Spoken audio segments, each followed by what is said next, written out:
We're at the Flagstaff Arboretum. You have to go down a road, gravel road, for about 5 miles. It makes you wonder if you're in the right place. This is for kids, I guess. Zookeeper. See? Please check in at the visitor center. Kind of reminds me of what's the name of the place? Eatonville? Oh yeah. Northwest Trek. Because Look at the stream. a little wooden bridge here. Hi. Hi. Isn't that pretty and peaceful?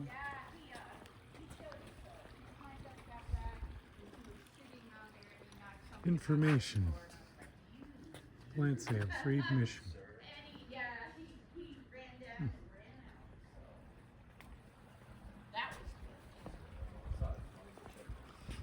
Let's see, what do you got here? White, virgin's bower, clematis, linguist folia. It's in the buttercup family.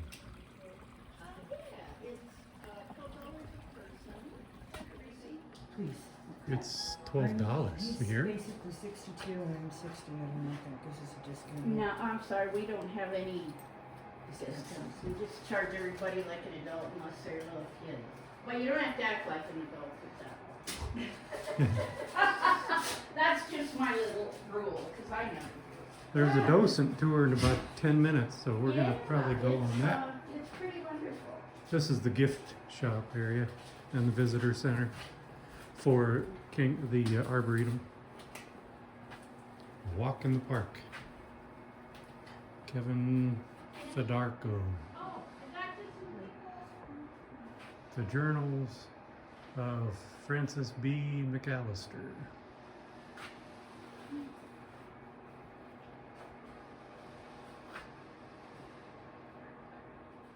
Here's a placemat of and it shows the Arboretum from a sky view.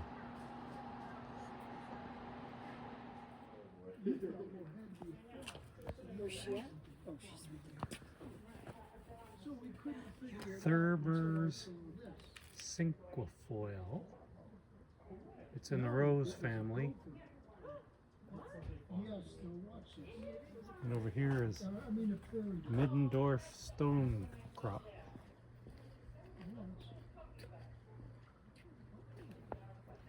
We're waiting for a docent tour here. Yes, we start right here and give you Okay. a little bit of history of. I already introduced myself. I'm Sandy. Okay. Thanks so much for coming today. You said you were from Kingman? Yeah. Great. Okay. How long have you been there? almost 3 years. Okay. At the end of the month, it'll be 3 years. Nice. We moved here 11 years ago this month, so from Ohio. So we really love it here. And I kind of segue into the founder of the Arboretum. She and her husband-to-be were taking a train in the mid-30s from Los Angeles, where they lived, to New York. And it comes through here. And in those days, there were like 3 trains a day going each direction. Yeah. Which now you're lucky if there's one, so there's not as much service. But they were able, when they came through here, and I don't know if they stopped here or they just looked out the windows and said, this doesn't look like the Arizona I was expecting. You know, I didn't expect to see big forests of pine trees, and so they were intrigued by the area. And so later on, after they were married, they came back here and they ended up buying some property, which includes this property, but it went all the way out to Route 66. Oh, wow. And I think even across the road, they had some property. It was kind of patchwork because there's so many different, there were ranches and different owners, and part of it is Forest Service. And so it wasn't like a continuous, but it was a few thousand acres, I think, at the time. And they built a log home on Route 66 out there. And in those days, that part of 66 was just gravel. It wasn't even paved yet. Oh. And the city had not come out that far yet. So it was out in the sticks. And they built this log house, which they used as a vacation home. he came from a very wealthy family, so they had a lot of money. She was, her folks were teachers and just sort of middle class. But they used to come out quite a bit because they could come for a weekend, like take the train on Friday, go back on Monday or something like that. So, and they had a son eventually, and he was raised partly out here. And they used to come quite a lot in the summer, of course, and they had tennis courts out there. But she fell in love with the plants out here and was intrigued because growing up in Southern California, her mom and her grandma got her into gardening. She loved gardening, but there you can grow just about anything as long as you have water to put on it, because you have the warmer winters. You don't get snow like we do here. So she was intrigued by the kinds of plants that grow here. And because we have cold winters, we have a short growing season, we have an arid climate, we don't even have a river that flows through Flagstaff. We just have springs and wells. The city gets its water from wells and reservoirs. They made reservoirs for it. And of course we have the volcanic soil, because everything around here is volcanic. So she became intrigued by the kinds of plants that would grow here. And she didn't go to school or anything, but she had friends at that point. She had friends at the university who knew about trees and plants and that sort of thing in the forestry department. And so she kind of made her own personal study of the types of plants that would grow here. And so she started gardening. And she actually, when they were still in the log house, she had lots of wildflowers growing around it. And eventually, John passed away in his 50s. Her son grew up and went off to college. And so she was an empty nester, and she decided, I like it so much here in Flagstaff, I'm moving here. So she had this house built. This was her home. Frances McAllister was her name. And there's a video in the visitor center over there that talks a lot more about her, but very interesting woman. And she was quite a journaler. So we have her journals to know, all the things that she did, the things she was interested in.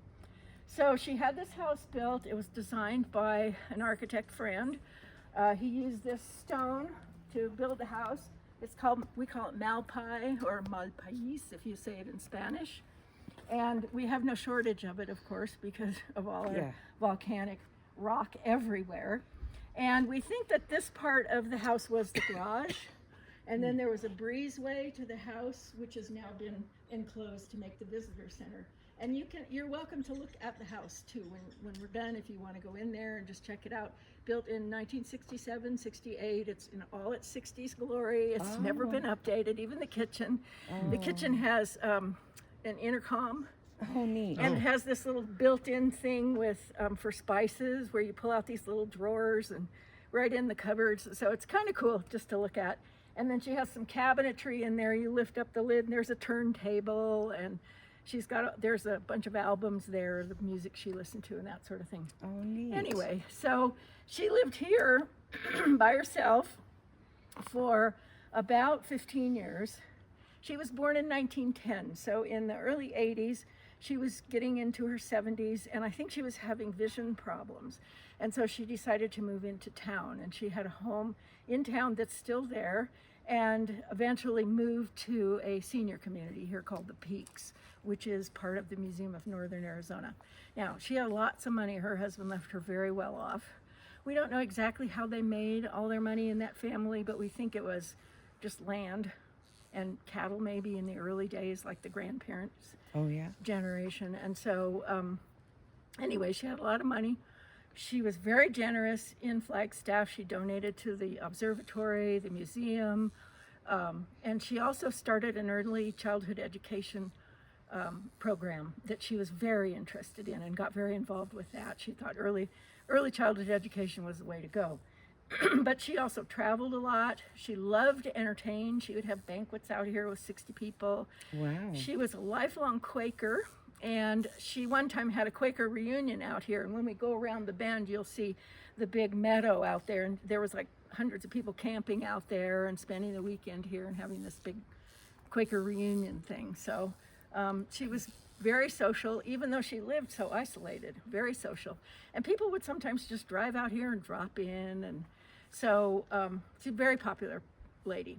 So in 1981, before she moved to town, she decided that she loved the gardens here so much that she donated 220 acres to a foundation that she created and endowed, and it's a nonprofit organization, and it was called the Transition Zone Horticultural Institute.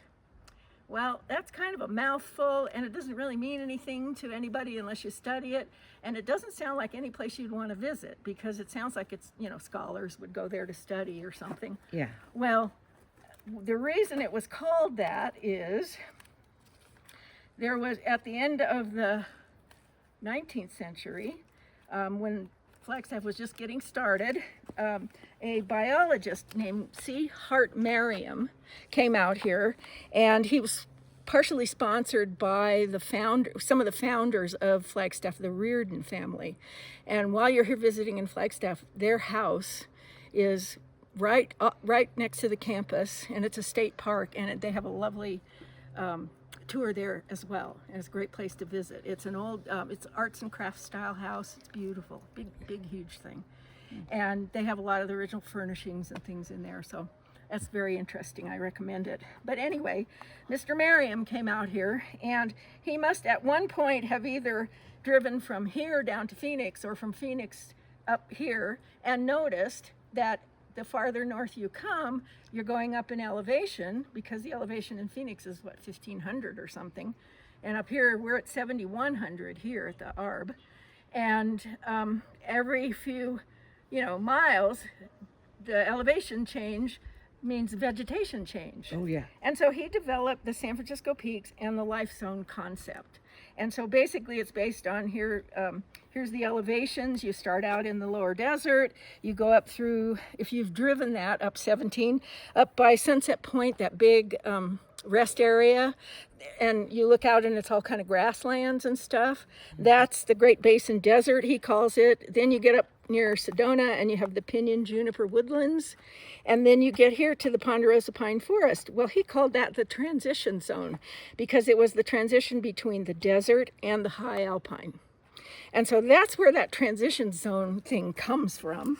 Oh. But after a couple of years, they kind of decided it was a little bit of a mouthful, so they just started calling it the Arboretum at Flagstaff, which sounds more inviting. Yes. So that's how we became what we are. And that was, hello, did you want to join a tour? Or? Maybe for part of it? Or? Sure. Yeah, just peel off if you get bored or something. I won't take it personally. So I'm just giving a little bit of history here of the founder and how we got started. So that was, we celebrated our 40th anniversary 3 years ago. And of course, Frances, she lived to her 90s, so she was still around in the early 2000s. Oh. And there are actually people here who are still docents who knew her from those days. So one of our Board of Supervisor members for our county also knew her and was at her side when she passed away. So she was a beloved figure here in town. And she donated money to the, that's okay, she donated money to the observatory for a telescope that was named in memory of her husband, all sorts of things around here. So very popular person. Anyway, she started building these gardens, and of course, once it became the Arboretum, it slowly began to expand. Yeah. But what we have, this is where, kind of where the gardening started, that and probably in the front of the house. And most of these are native plants here, there. And what you look for is when you have a little sign like this, just like any Arboretum or any botanical garden, down here it says a Colorado Plateau native. So those are our native plants. Ooh, I lost my squirrel pencil. And the Colorado Plateau is where we live. And so here's the 4 states, Arizona, Utah, Colorado, New Mexico. Here's Flagstaff down here, and the San Francisco Peaks. And this outline is the Colorado Plateau. And what it is this is on that sign out in the front. It's a raised area that it's about the size of Germany. And it covers parts of the 4 states. So we're kind of on the edge of it here. And if you drive from here to Sedona on 89A, you go down the switchbacks. The minute you go down those switchbacks, that's you going off the rim of that plateau. So what I was told is that the plateau was formed, tectonic plates come together. Often they push up mountains like the Himalayas or the Rockies or something. In this case, it went under and just raised a whole area that at one time was seabed. And we know that because we find sea creature fossils up in the tops of, some of the buttes and things. Oh, neat. So in the ocean, what do you get? Lots of sand. And so the sandstone and the limestone builds up, layer and layer and layer. Then it's all raised up and it starts to harden. And then over the millennia, you have a Colorado River runs through and cuts the Grand Canyon. You have wind and rain that carves all those beautiful, like in southern Utah, Bryce Canyon, Zion, and Sedona, all the beautiful red rocks. That's that red sandstone that was once under the sea. Oh, yeah. And so it's hard to, they say that, and I go, oh yeah, sure, but it's hard to imagine this having been under the sea at one point, but it was raised up above. And it's changed a lot. If you go to the Museum of Northern Arizona, there's a whole geology room that explains all of that and the dinosaurs that were here. They were doing some excavating for a new apartment building out as you go out toward the Grand Canyon, but it was in town, and they dug up a dinosaur fossil, a dinosaur footprint fossil. So they dug up the whole rock and then brought it to the museum. Oh. And they do have some bones of a dinosaur there that they have set up in the entrance way. The skull is created, but the rest of the body they found. And so they never found the skull. So Yeah. so they're just guessing on the skull. But anyway, it's called a therosaur or something like that. But it's tall, big, tall thing. It's really cool. Anyway, so she decided to focus on the plants that were native to the Colorado Plateau. But she wasn't all black and white about having all the plants here be native.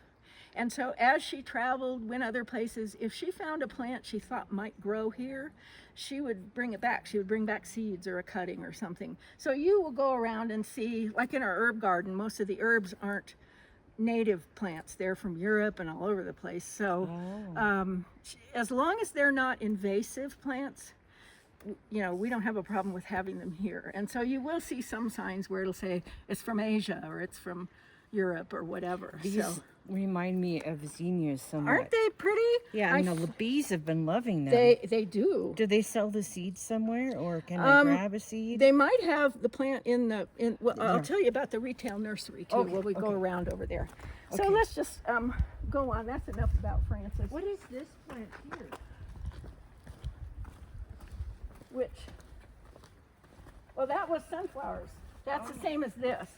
The leaves are shaped differently. It's a version of sunflower. Oh, they are different. Maybe that Yeah. isn't the sunflower. I don't know. That's a good question. Because You're I've right. grown sunflowers for years and it doesn't. No. This part looks like a sunflower, And but there's the no leaves sign. don't.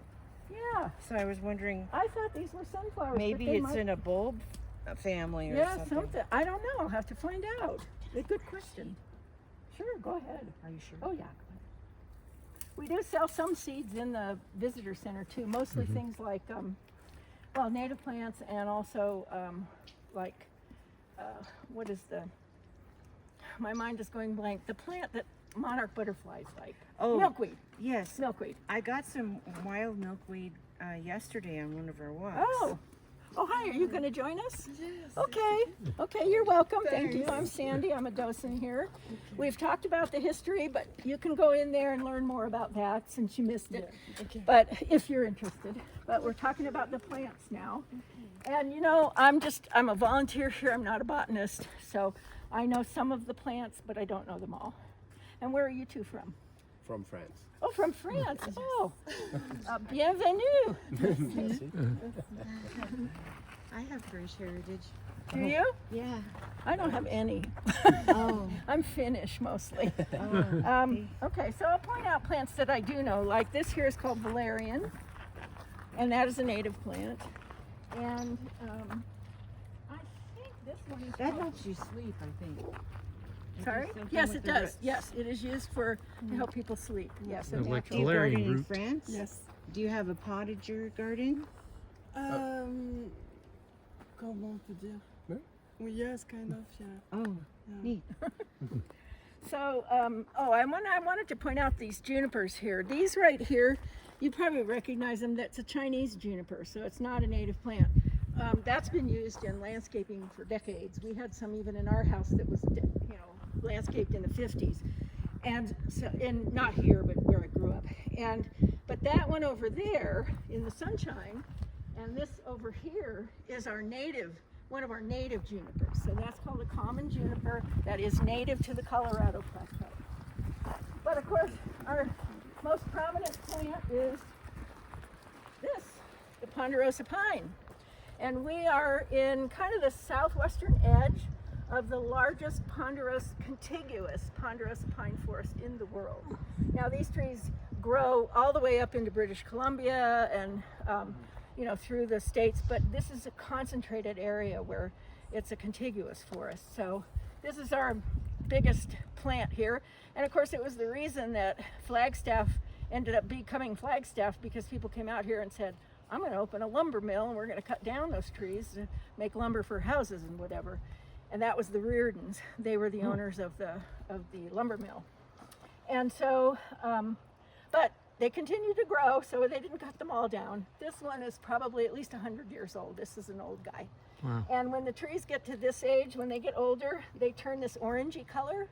And then sometimes the bark starts to split open, and sometimes it exposes that cambium layer where all the juice is happening in the tree, where all the nutrients are going up and down, and that's yellow. And so they're called yellow bellies when they get to this age.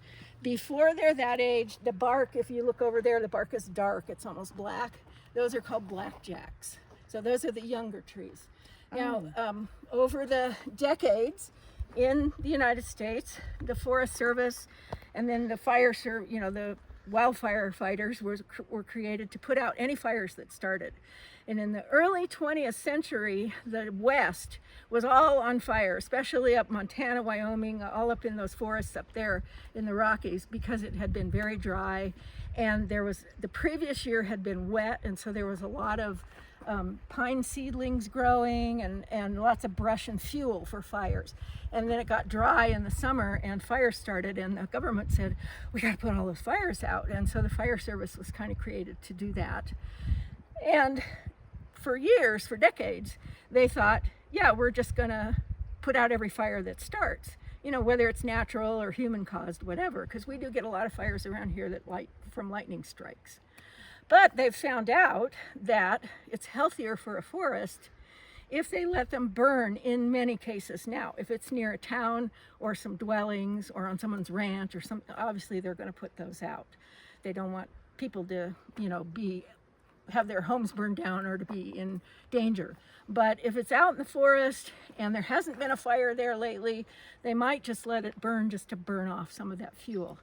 But they also have started thinning these forests, which I can't even imagine the scope of a job of 4 different national forests here in Arizona. And they're thinning the trees in all of millions and millions of acres of trees, because they've discovered, because our climate is arid and we don't have rivers, we just have underground water, springs, that all of these trees here are all fighting for the same moisture. And if you have too many, like over here, there's too many trees over there. This really needs to be thinned, and I think it's a project on the books for the Arboretum at some point, but it's expensive, so little by little. But what foresters say now is a healthy ponderosa pine forest should have about 50 trees per acre. They should be spaced out. And that also lessens fire danger too, because there's just less fuel. And then the Forest Service does, so they've been thinning all these trees. They take out the blackjacks. They don't take these big old ones like this. And you can see also this tree has, on the back of it, has a cable. I don't know which side is best to come on. Oh, yeah. Has a cable on it, as does this one and that one over there. You can see the cable going down the right side. Lightning strikes.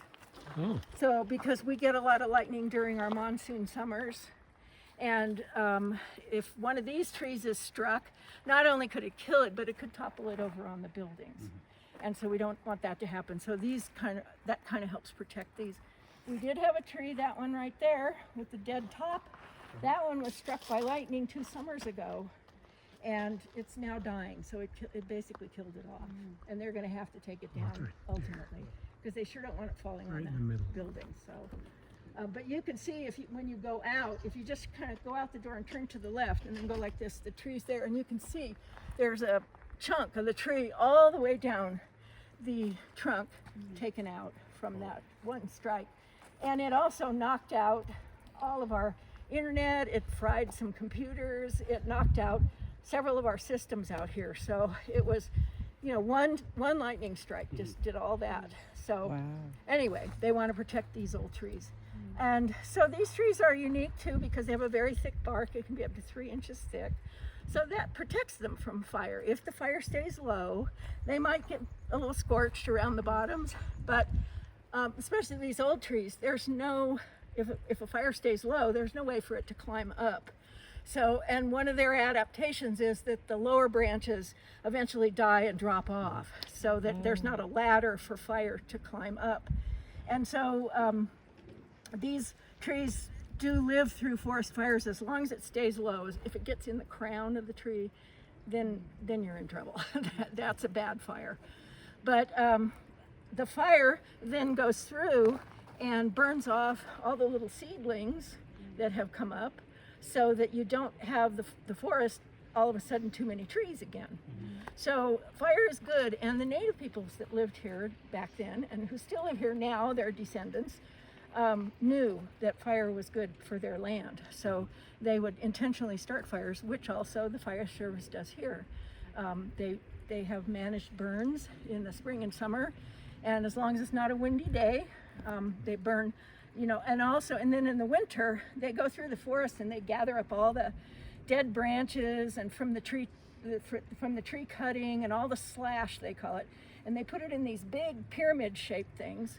And then in the winter, when there's snow on the ground, they burn those. So it's all gone.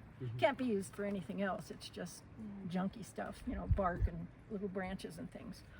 So anyway, that's our trees here. And so, and the one other unique thing about these trees is they smell wonderful.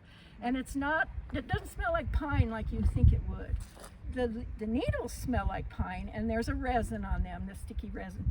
But if you don't have to, but if you want to, stick your nose in here. There's a little injury here on the tree. And just stick your nose way in there and just take a big sniff, and you'll see what I mean, because it doesn't smell like pine, and it's wonderful. It's very sweet. Oh.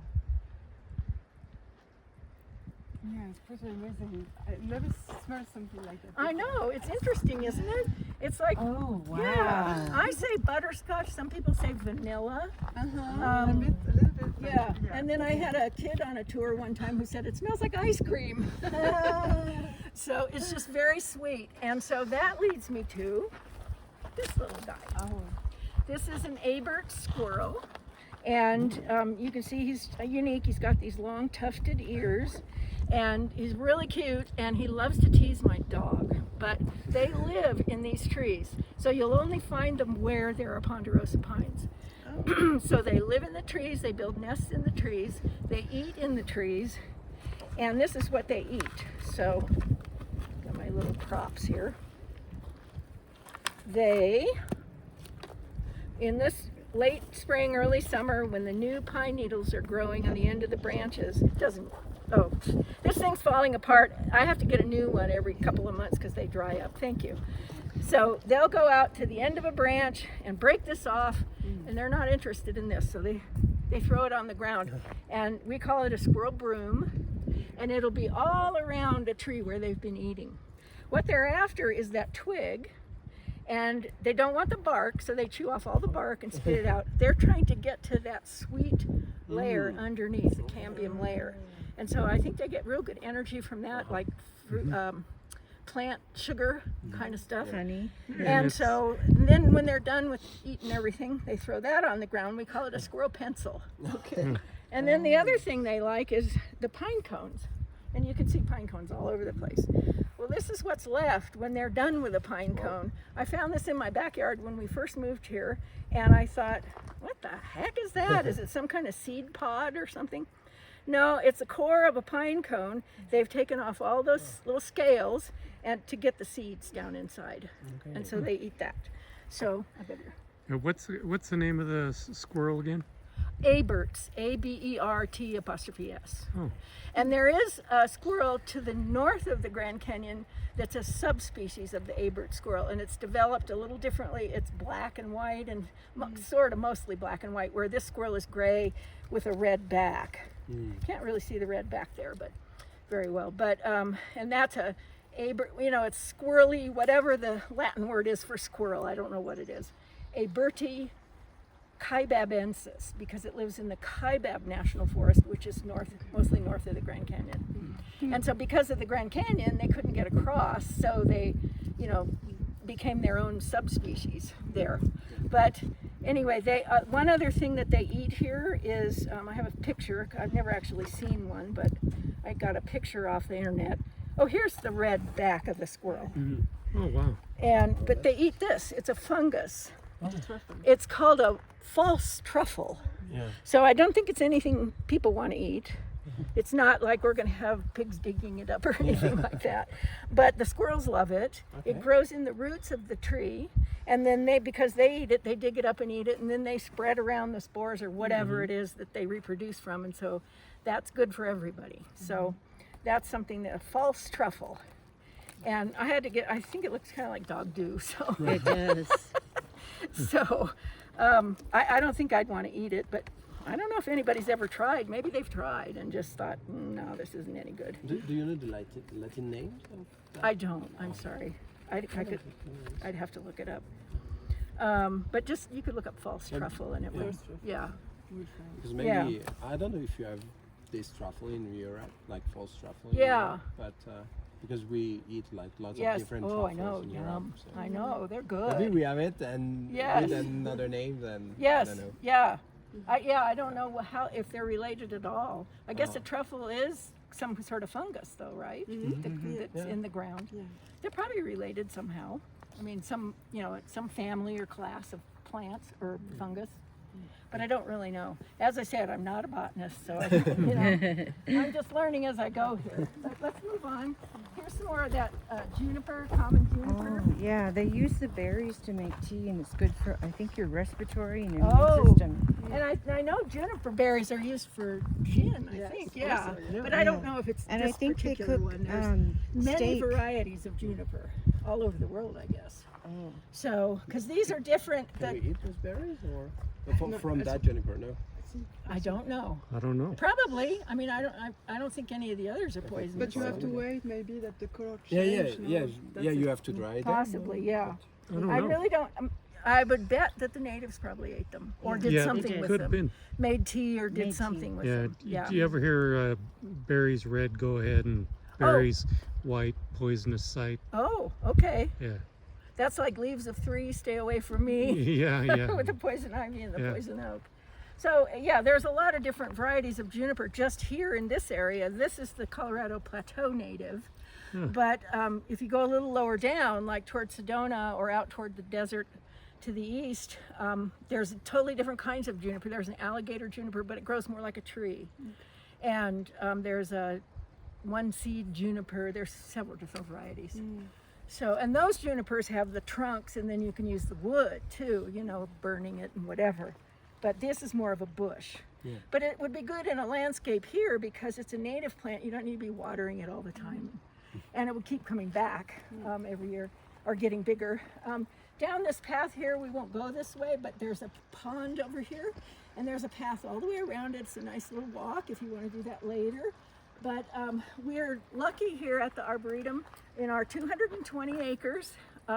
We have 50 acres inside of an elk fence because we have a lot of elk here in northern Arizona, about 40,000 of them, lots and lots of them. And they are not native to this area.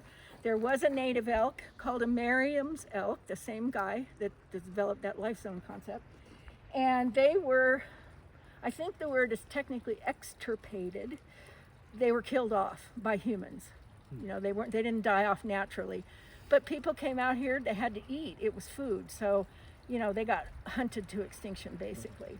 So some years later, a gentleman decided we need more elk here because we need the food for one thing. He was probably a hunter and maybe that's how he fed his family.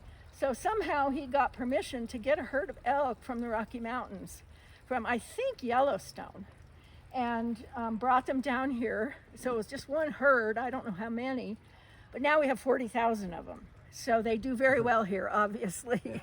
And you have to be careful, especially at night on the highways.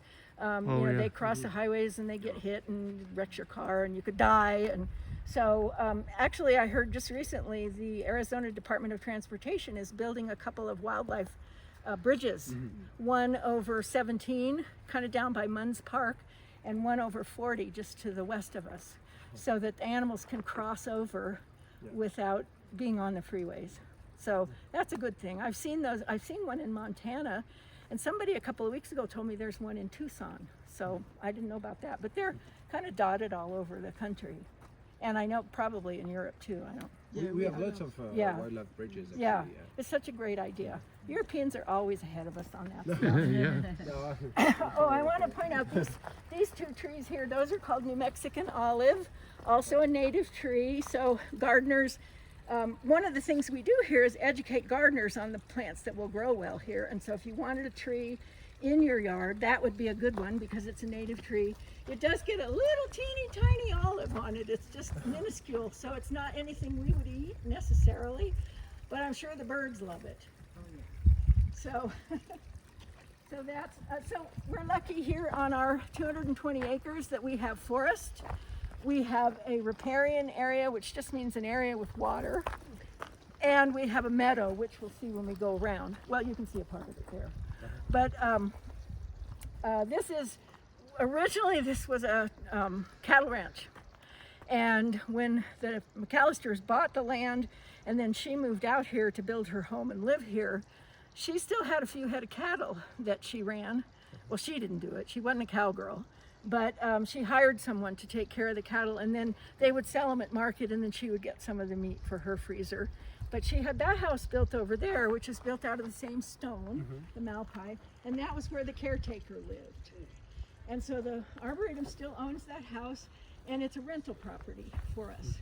So, and it just happens right now that our greenhouse manager and her partner, who is the grounds manager here, takes care of all the handyman stuff and the grounds and things, are renting that house. So they have a real short commute to work.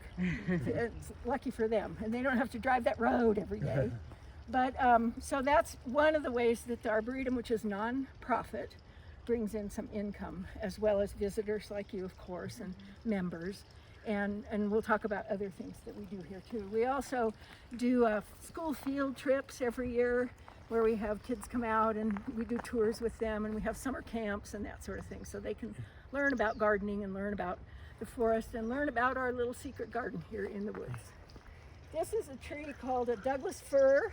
This has been traditionally what we always in America use for Christmas trees, and we always had one when I was growing up, a Doug fir. We get one every year. And but this tree doesn't naturally grow at this elevation. It would grow higher up in elevation. So this probably was planted here. I don't think it's a natural one.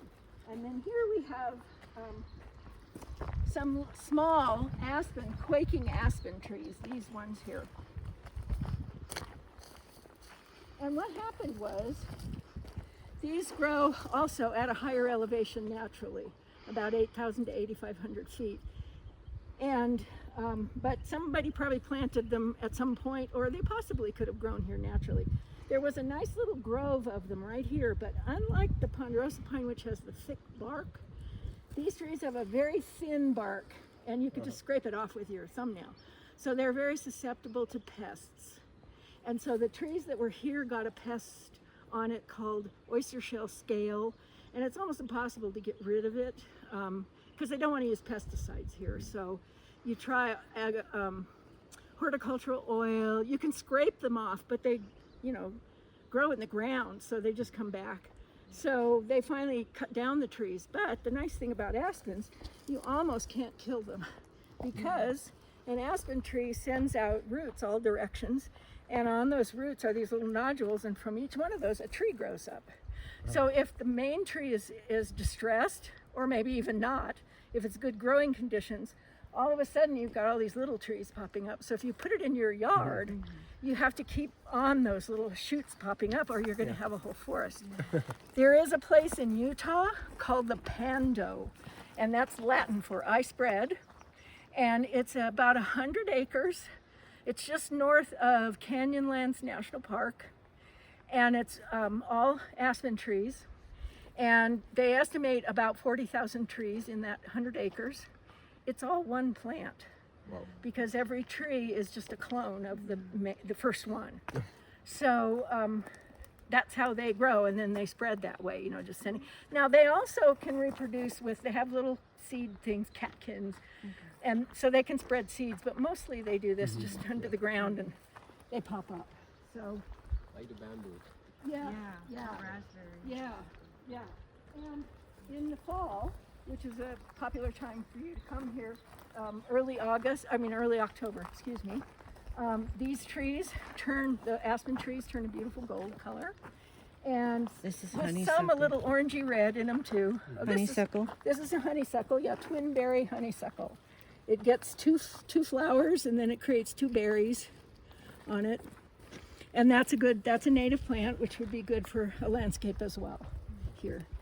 But when the trees turn, then all the leaf peepers come up to see, and including me. I love to go see them.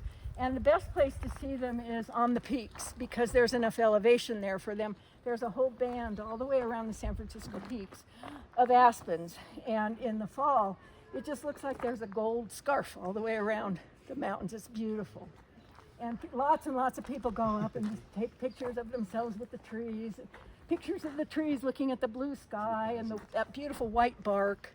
And they're just gorgeous trees. So that's There's hops growing back there. I grew up on a hops farm oh my gosh. in And it's a Washington, native. and many ancestors on my French side grew them. Oh, I didn't Like know in there Canada were hops. and- American hops. I didn't even know that.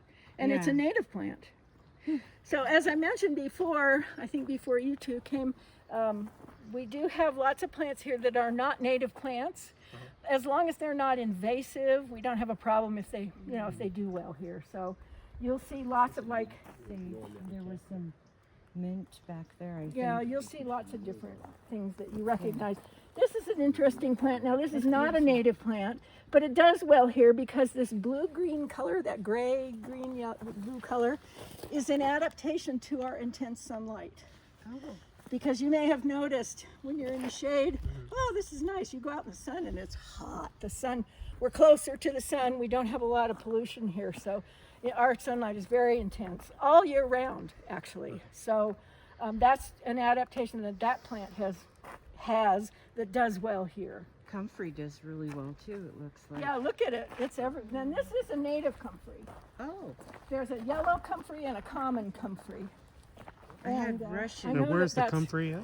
right here. These with the big We had leaves. some of that when we Oh. lived in Washington. Yeah. Yeah.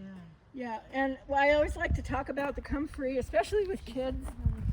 We do, as I mentioned, we do field trips, and so they do it by grade. And the kindergartners, when they come out, they're at the process where they're learning the 5 senses. Are you just Taste, here for a touch, short time? see, smell, all Yeah. that. And so we take them through the herb garden, and one of the things we do, here's some raspberry here that's growing. But we pick some small leaves of the comfrey and we have them feel them because they're fuzzy, which is also an adaptation to a dry climate with the fuzz. The little hairs help direct the wind away from the leaf so that it doesn't suck out all the moisture. And then we tell the kids about it. Now, I was told by a naturopathic doctor that this is also called bone knit. Yes, it is. And I'd never heard of that, but apparently it's good for healing bones. I don't know would you make a poultice with it? Or? Yeah, yeah. And I guess if you have a breastfeeding mother and they have the sores, you can put that Oh. on there. It helps heal bruises and all kinds of Oh, stuff. neat. And you can make a tea, and it's good for your immune Yes. system and respiratory. Oh, come and do tours here. It's a This is long commute great. from Kingman. Yeah, it would be, wouldn't it? Anyway, and then when we're done talking about it, we put them on the kids' shirts like that, so it's their little badge. And I did that last week, and then I was going to go do my laundry and wash this shirt. And here was this dried up old leaf still stuck to my shirt. But yeah, the comfrey is interesting. Is this?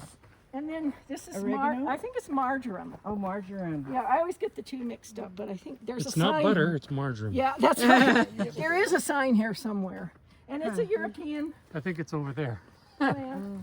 Well, no, there's We have now. Let's see. some what's this? signs That's a that cultivar. there's some signs that came off of the bush there, or this. Mullen. Here's some more. Here's thyme, which Oh, is yes, also yes, from yes, Europe. yes. There's several different kinds of types of thyme in here, and oregano. Oh my gosh, I have to cut that back constantly in my Do you little dry herb it? garden. Yes. I dry Yes. a lot of herbs too. Sometimes I cut because we live in a townhome community, and I harvest the herbs and I put them in little packages and I put them up by the mailboxes and say free herbs because we just can't use them all. Oh, that's nice. Yeah, so we have oregano, basil, parsley, and thyme, I'm trying to grow and sage. food forest, but we have squirrels and chipmunks and yeah, Yeah, they like to chew. So it's a learning experience. yeah. Feverfew. That Is sounds this like Thai basil or what is that? says Oh, sage. Maynite sage. Sage. Fever. Feverfew. Oh, I Few. love feverfew. Is that medicinal as well? It sounds like Yeah, it should be. but I've never used it. It has really pretty white flowers. And this You, is one of my I can't favorites. remember what they use it for. What is This the is- purple? It's kind of an aster, I think.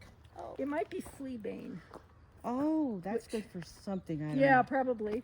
And this is goldenrod here. It's about past its Oh. blooming now, late Yes. summer. But this is a beautiful plant and obviously does very well here. And Maybe it they'll is have some also of it at the from plant Europe. sale. Oh no, that's the marjoram. Okay, well that's the margarine. This is, let's see, No, Canada this- goldenrod, a goldenrod. Colorado Plateau native. so But you what's- see this growing all up from here all the way up through British Columbia and into Alaska too. So this it's a hardy plant. And then we have this one, which is is not a native plant. It's Russian sage. Oh yeah. I have. And yeah. this is used a lot in commercial landscaping. You know, somebody builds an office building and then this, because it spreads and it's beautiful when it comes up and it's this big spray of purple and it's very pretty, but it is kind of invasive because this used to be one plant. Now it's all the way over to here over the last couple of years. So it does spread a little bit. You have to keep it under control if you don't want it to spread. What But is this? I don't know. Does it have, ooh, it's got spikes on it. Spiky things. I don't know. I don't think it's crepe myrtle. It's some kind of bush, I think. Yeah. Obviously marigolds, those are planted. I mean, we do plant plants in here. Yeah. And also we have a lot of bulbs planted, daffodils and tulips, because when we first opened at the beginning of May, these gardens are, not going yet. They're still recovering from the winter. And so we have some color with the tulips and the daffodils. And they're not invasive, so they just plant them all over. Here's our retail nursery here. Oh. So what happened was we have these plant sales twice a year, July and September. It's tomorrow actually is our next one.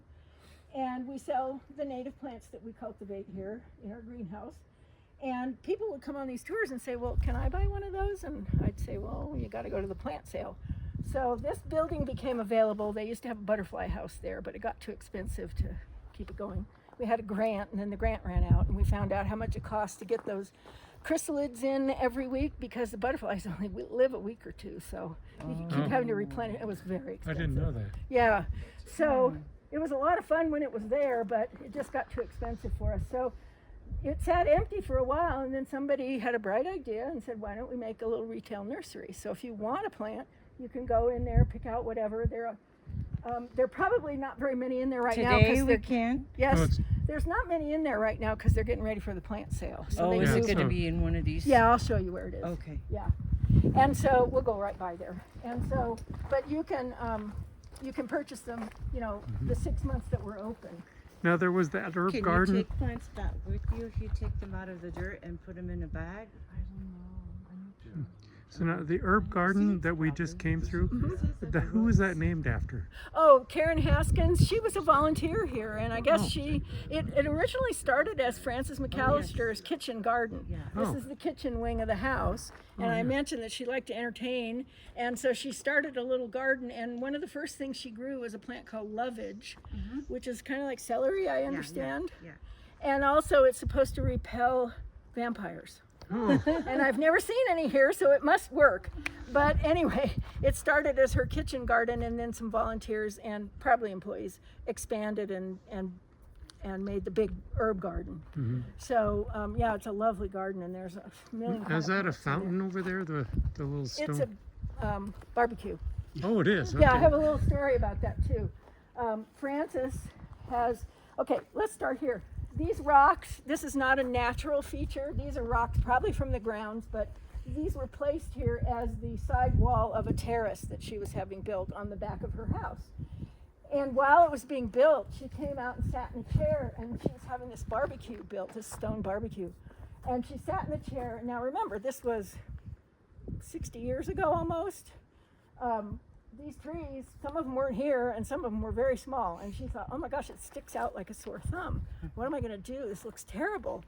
And because she was, all concerned about how her garden looked. Well, she went out and bought 3 big trees. They're behind there. I'll point them out when we go by.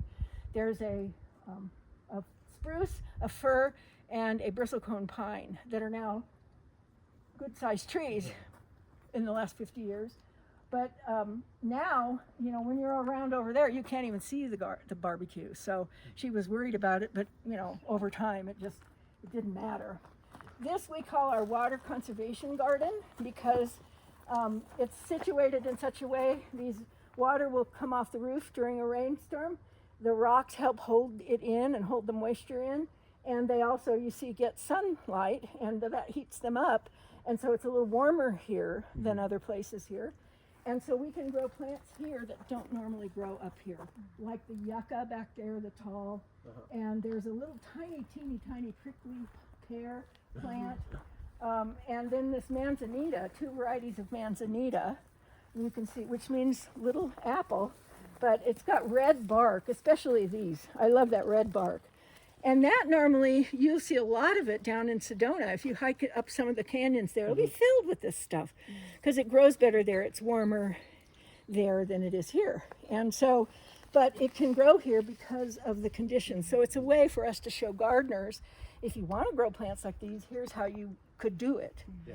And also, these plants have an adaptation to this sunlight by their leaves grow straight up like this instead of down where the sun hits them. They're up like this, so the sun doesn't dry them out as fast. So, and those have pretty pink flowers on them in the spring, early summer.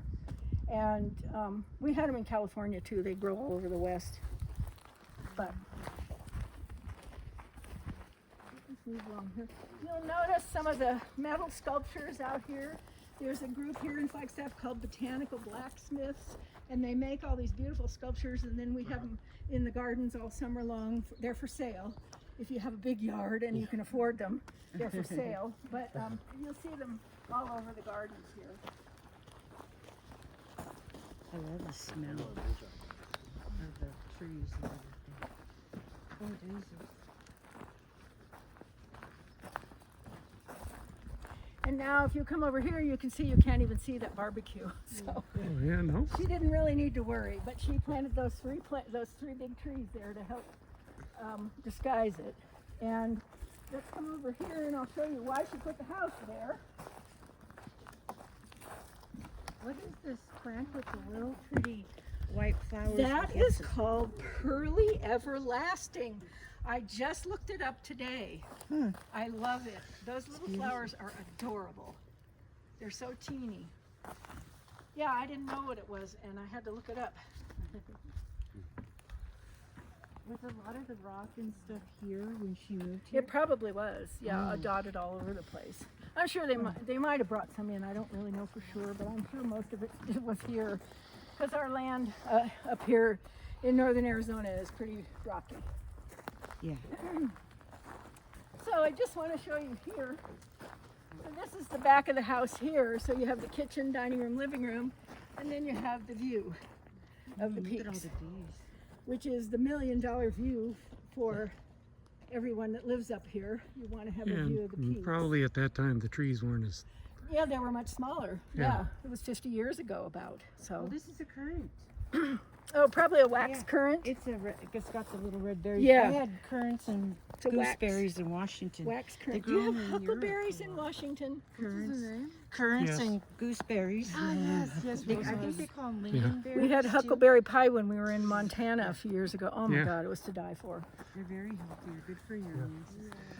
And huckleberries are like the wild form of Blueberries. blueberries. Yeah, that's what we asked. What do they taste like? And the woman in the bakery said they taste like blueberries on steroids. Oh yeah. Huckleberries. A lot Yeah. of the natives pick them and sell them and dry them. Oh, yummy. Yeah. You know how you were saying there's like sandstone, and when sandstone goes through metamorphosis, it becomes marble. Oh, it does. If it's a metamorphic rock. Ooh, I didn't know that. Yeah. Cool. So we have our view of the San Francisco peaks here, and I don't know if you know, but that is actually a volcano. That Oh, was it a is? stratovolcano. beautiful. Oh, so there was a peak to that? Yes, if you run your hands in your mind up the sides and where they meet at the top, that's how high they think the mountain was at that time, 17,000 feet elevation. Now, the highest point, and it's not that peak that sticks up, that's Mount Agassiz, it's the one behind it to the left is Mount Humphreys, and that's the highest point in Arizona, 12,600 feet. Oh, And Snow Bowl is on Mount Agassiz, and you can go and ride the gondola up. And I think Wow. it's only open weekends now until they get ready for ski season. But you can take the gondola up; it's not very expensive, and you get up to 11,500 feet. And then there's a little hike you can take that takes you up a little farther, and you can see all the way to the Grand Canyon. And if you come around the side, you can see where Flagstaff is, and it looks about that big. But this was a stratovolcano that erupted, I don't know, 100,000 years ago or something. They consider it dormant; it is not extinct, but they also know that the magma field that's underneath us here is moving to the east because the plates are doing something. And so it's moving to the east. The most recent eruption here was Sunset Crater, which is a national monument here that you can visit. and that's east of here. That's right? east, kind of east and a little north. It's about 20 minutes from Yeah. town. It's not very far away. And they have wonderful visitor center, and then you can drive through lava fields, and it's an amazing place. But they think that erupted. They keep changing the date, but around 1080. Yeah, When I it's first pretty heard recent. when I first heard it, I thought it was 1060. They said 1066, and I thought, well, I can remember that, the Norman conquest, But now they're saying about 1080, 1085, whatever. There were people living here then. Now, when that erupted, there weren't any people here. Yeah. But when Sunset Crater did, the ancestors of the Hopi people were living here. And they were called the Sinawa people, which means without water in Spanish. And so they had to rely on springs and seasonal creeks and that sort of thing for water to grow their, and they farmed, they grew the three sisters, they call it, beans, squash, and corn. And in fact, in the visitor center in Sunset Crater, they have a piece of lava that has the imprint of a corn cob in it. It's kind of cool. And so they know that there were humans here, and they've found little pit houses and things. But the Hopi people also have an oral history come down all the generations about that eruption. And their story, what I understand, and I could be totally wrong, I hope I'm not wrong, I don't want to take somebody's story and mess it up, but is that when a volcano erupts, it doesn't just one day it's nothing and the next day boom. There's going to be earthquakes and steam vents and all kinds of things happening, so they knew something was coming. And so they were able to get out of here basically before it erupted. But they tell the story is kind of like the flood. Noah and the flood, it's kind of like the people were gambling, they were doing, they weren't living a good life. And so the gods up in the peaks there decided we're going to send this, to kind of show them get back on that good way of life. So it's just similar to, you know, other stories from other cultures. But the nice thing about, you know, our native cultures here, we have like 13 tribes that live, you know, all around the Grand Canyon. And so on both sides, north, south, east, and west. And so there's a lot of people, native peoples around here who consider the peaks sacred.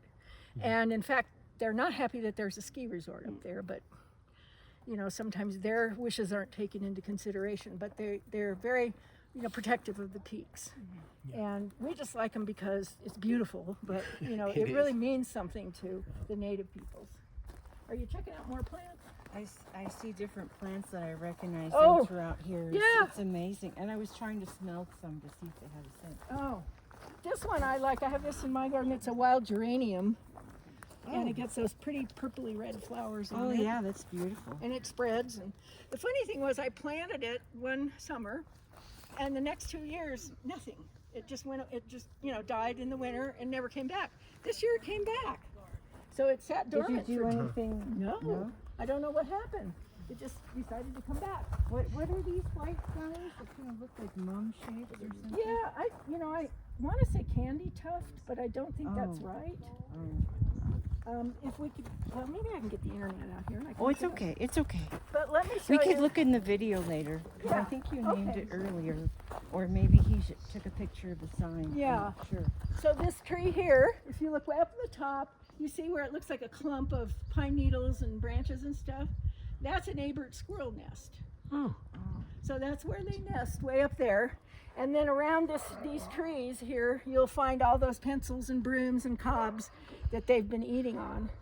And when I started in 2019, there was that nest was there, and it's covered so that they're protected from predators, you know, like hawks and things, and also the weather. And when we came, so I started in 2019, that nest was there. Next year was COVID, so we were closed. In 2021, there was another nest below it to the left. It's gone now, but you can kind of see a little clumpy there, but yeah. Yeah. it's gone now. And so I thought, oh, well, the parents kicked the kids out and they had to build their own place. And then the next year I came back and there was a third one there. And then that winter we had a hellacious winter. We had lots and lots of snow, more than we'd had any of the other 10 years we've been here. And the third one, I came back in the spring and it was gone. So it blew away in the storm. And then this year, the second one went away, so just that one is left. And I don't know if it's still in use, but I do see pencils and brooms and things around the base of the tree. So they are going in the tree. I don't know whether they're really using the nest or not, but that's how so beautiful. that's where they nest. See, I'll pick this up because I can throw away my dry one and have a fresh one. And let's see if we see. So like this little piece here, is that like a pencil type thing? Well, yes, they started, it looks like they started chewing on it and then they probably dropped it. Didn't mean to and dropped it. So normally you'd see the pencil, you'd just see the yellow, you know, with the bark all stripped off. But Cool. there's one right there. Yeah. There's a pencil. So you see them littered around all the trees. Yeah. Now, as the summer goes by and the kids learn about them and they pick them up and take them home, and that's okay. I mean, it's not. It looks like the rock has fungus on them or something. Lichen. Like Yeah, which is a combination of fungus and moss. And there's a cute little poem that goes with it to help you know what it's about, but I can never remember it. It's about somebody dating somebody because he was a fungi. Oh. You know, play on words kind of thing. Yeah. Here's another one of those honeysuckles. And we do have an Arizona honeysuckle, and I can show you one of them. Yeah, we're about 3,100 feet where we are. Do they have forests like this in France? You mean pine forest? Yeah, in the southwest of France. Oh. But it's not like a native forest. It's like so people planted that for wood basically. Oh, And I it see. became a huge forest. But Yeah, so it's Oh. yeah, it's not. We also have some pines in the yard. Oh, the Alps? Yeah. Where my family originated from, it was near the German border. it's very relaxing here. Isn't it wonderful? Yeah, It's just a it's nice to be beautiful, out quiet- of peaceful. high desert Yes. cactus. Yeah, and no traffic sounds, and Right. it's very peaceful. So I call this our events area. It doesn't really have a name. My grandmother was a Is that where the plant sale will be tomorrow? No, it's over there where that laugh house is. Oh, okay. And then there'll be some other tents up too. But this area, we have weddings here often. Yeah. People can have their weddings. And so that tent there is up all summer long for weddings. And we had our big fundraiser there a week ago Saturday in there. And then also we have concerts out here. Mm-hmm. In fact, I think there's one. I don't think it's this Sunday. I think it's the following Sunday. We have 3 concerts out here, and here's the stage. And when we have the concerts, it's in 5 o'clock in the evening. So in the summertime, hopefully all worries about any rain is done, because the rain usually comes midday Oh, so and then clears so up. tomorrow on Saturday they're having a concert? I think it's a week from Sunday this time. Oh, it's a week It's from usually Sunday. on a Saturday, but this year we had a couple on Sunday. Ah, okay. But you can look on their website, thearb.com, or the arb.org, and the calendar will be on there. But imagine that here's our stage, so if we have concerts here, but also if you got married here or renewed your vows or something, I mean, look at the background. It's just Yeah. a beautiful spot. And we have family reunions here and corporate events, that sort of thing. So it's a way more to bring in more income for the ARB.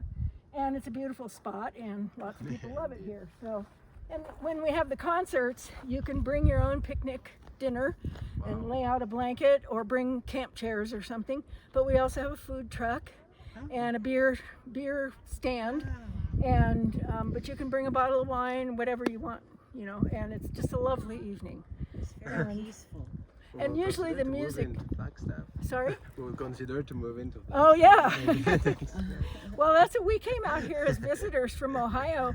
We visited some friends, and he showed us all around. Although we didn't come out here, but he took us to the Grand Canyon and Sedona and all over the place. And we went home and said, I could live there. And so a year later, we were here. But we had, because I grew up in California and he grew up in Ohio, my husband.